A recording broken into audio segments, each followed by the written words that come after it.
The tomato leaves are pale, curling. You stand in the garden center aisle, squinting at a $40 bottle that promises miracles in fine print. Then you walk back home, past the compost bin, past the nettles by the fence, past the wood ash in the fireplace, past the eggshells in the sink. You already own a full fertilizer aisle, pantry tools, kitchen measure ratios, 5 homemade feeds that beat pricey bottles for pennies. Let's start feeding plants in the next 60 seconds. Start with the easiest one. Grab a 5-gallon bucket and scoop in 1 to 2 cups of finished compost or worm castings. That dark, crumbly stuff that smells like a forest floor after rain. That's the magic. Top the bucket with 1 gallon of chlorine-free water. If you're on city water, let it sit out overnight first so the chlorine gas is off. Chlorine kills the microbes we're trying to brew. Stir it well, cover loosely. Let it steep 12 to 24 hours, giving it a swirl whenever you walk by. Then strain it through an old t-shirt or a piece of window screen. You've just made a microbe-rich, broad-spectrum feed. It gently delivers nitrogen, phosphorus, potassium, and a whole zoo of beneficial soil life. Use it as a soil drench. 1 to 2 cups per plant until the root zone is moist. Weekly during heavy growth, bi-weekly otherwise. Use it within a day because the microbes start to crash without fresh oxygen. And here's the pro tip. Skip the aerated compost tea gadgets with bubblers and pumps. Washington State University looked hard at those and found little added benefit, plus real food safety risks if you mismanage them. Simple steeping wins. Now this is gentle, balanced food. But if your sweet corn is screaming for nitrogen and you need fast, leafy growth, we need rocket fuel. And it's free. It's already inside you. Don't click away.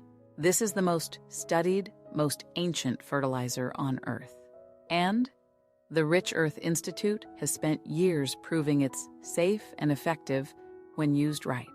Fresh urine is roughly 10 parts nitrogen to 1 part, phosphorus to 2 parts potassium. That's a premium liquid feed for free. Heavy feeders love it. Corn, broccoli, cabbage, squash, kale, all the leafy, hungry ones. Here's the rule. Dilute fresh urine 1 part to 10 parts water for established plants. Go 1 to 20 for anything more tender. Pour it on already moist soil at the base of the plant, never on the leaves. Water it in lightly so it sinks to the roots. Repeat every 1 to 2 weeks during peak growth and alternate with plain water so salts don't build up. Now the safety rules, because they matter. Leave a 1-month buffer before harvesting anything you eat raw, like lettuce or strawberries. Skip it entirely if anyone in your household has a transmissible infection. Don't use it on seedlings under 3 weeks old, and never, ever mix it with wood ash. We'll get there. Use it on the corn patch, and you'll watch leaves go from yellow-green to deep emerald in about a week. But nitrogen only feeds leaves. When you want flowers to set and tomatoes to swell, you need potassium and trace minerals. And the source? It's the weed you've been pulling out and cursing. Walk to the edge of your yard, see those stinging nettles? Or the broad, fuzzy comfrey leaves taking over the back fence? That's free fertilizer with deep taproots. They pull potassium, calcium, magnesium, and a parade of micronutrients up from the subsoil. Here's the bucket method. Put on gloves, especially for nettles, because they bite. Chop the leaves roughly and pack a 5-gallon bucket about 3/4 full. Cover with water. Weigh the leaves down with a brick so they stay submerged. Cover the bucket loosely. And here is the warning. Place that bucket far, far from any door or window, because in 2 to 3 weeks, when it's ready, it will smell like the worst gym socks you have ever imagined. Dark, black, swampy, foul. That's how you know it works. Strain it, bottle it, and store it sealed. Dilute 1 part tea to 10 or 20 parts water. Use it as a soil drench every 2 to 3 weeks once your plants start flowering. Tomatoes, peppers, squash, roses, dahlias. They will reward you with more blooms and heavier fruit. A very light foliar mist at dusk can work too, but spot test a leaf first. Now, this brew handles nutrients beautifully. But what about stress? Heat waves, drought, transplant shock. For that, you don't go to the garden, you go to the ocean. If you live near a coast, this one's a gift.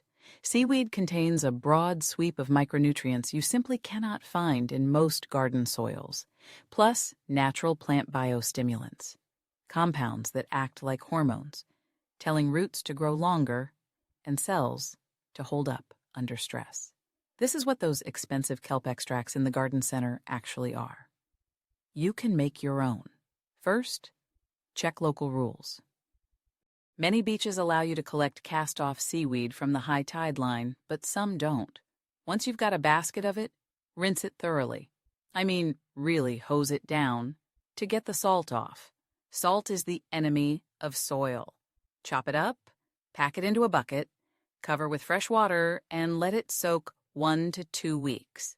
Strain, then dilute 1 to 10 or 1 to 20. Use it as a soil drench monthly. Or when you're transplanting seedlings, or a heat wave is rolling in, or a cold snap just hit. Mist it lightly on the leaves. It's like a calming tea for stressed plants. Roots get longer, leaves shrug off heat better, transplant shock fades fast. No coastal access? A small bag of dried kelp meal from a feed store does the same job for cheap. Okay. Compost, urine, weed tea, seaweed. 4 down. The last secret is sitting in your fireplace right now. Cold, gray, and worth its weight in potash. When you clean out the fireplace or the wood stove, don't throw those ashes away. That fine gray powder is loaded with potassium and calcium, and it acts like a mild lime, gently nudging your soil pH upward. The rate is simple. 1 to 2 pounds per 100 square feet per year. That's about 1 to 2 cups per 50 square feet. Sprinkle it evenly across the soil, then water it in or lightly rake it into the top inch. Keep it a few inches away from plant stems and don't dust the leaves. It's caustic when wet. Now, the warnings, because this is the secret that bites back if you ignore it. Only use wood ash on neutral to acidic soils. If your soil pH is already at 7 or above, skip it. Skip it entirely around blueberries, azaleas, rhododendrons, and potatoes. They want acid, and ash will lock them out of iron. And here's the big one. Never mix wood ash directly with nitrogen fertilizers, or with that urine feed from Secret 2. The alkalinity converts nitrogen into ammonia gas, and it literally vents your fertilizer into the sky. Apply them weeks apart. Test your soil pH every year or 2. Over-liming is a slow disaster. Now, ash raises pH. But what if you need calcium without changing pH at all? Like for tomatoes with blossom end rot? There's one more pantry trick. Save your eggshells. Rinse them. Let them dry. Then bake them at 200 degrees for 10 minutes to sterilize. Grind them to a fine powder in a coffee grinder or with a mortar and pestle. Fill a jar halfway with the powder. Slowly pour plain white vinegar on top. It will fizz hard, like a science fair volcano. That fizzing is the vinegar pulling calcium out of the shells into a water-soluble form your plants can actually absorb. Cover loosely. Steep 2 to 3 days until the fizzing stops completely. Strain, dilute about 1 teaspoon per gallon of water. Apply as a soil drench when your tomatoes, peppers, and squash start setting fruit. Now, a reality check. Blossom end rot, that nasty black spot on the bottom of tomatoes. It's almost always a watering problem, not a calcium shortage.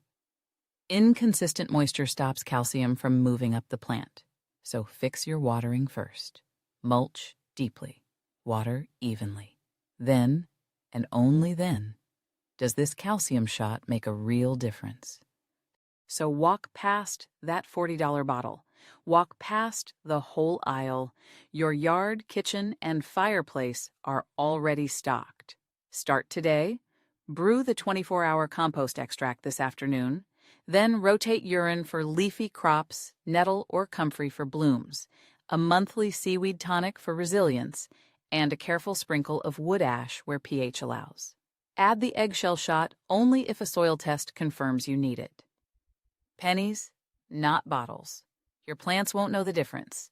Your wallet absolutely will.